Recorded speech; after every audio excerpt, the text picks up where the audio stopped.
Ito po ang dahon ng aunasin. Aunasin. Tinatawag din siya na rugruso. Rugruso. Sa survival, kung makakita kayo nito, yung ganitong puno na karaniwan ito ay namumulaklak mula Marso hanggang Hunyo. March to June. Lumalaki lang to, parang isang ornamental tree sa bundok at hanggang 7 meters ang taas. Ganun lang siya, hindi siya matangkad na kahoy. So ito ang kanyang stem, maliit pa ang kahoy na unasin na nakuha ko. Pero i-share ko lang to sa inyo.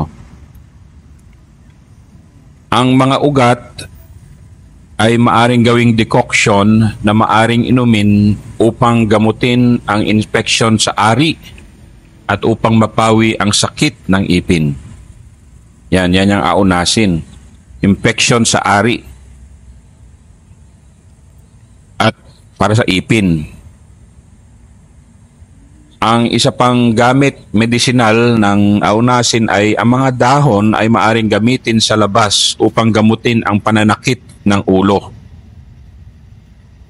Yan, makita nyo naman sa edibility, ang mga batang dahon at mga sanga ay maaaring gamitin bilang salad greens pagkatapos i-blanch.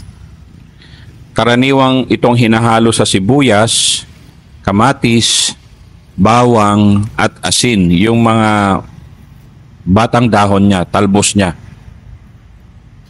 Ang maliliit, kulay rosas pulang bulaklak nito ay maaring gamitin din bilang pampalasa sa isda. Pampalasa sa isda.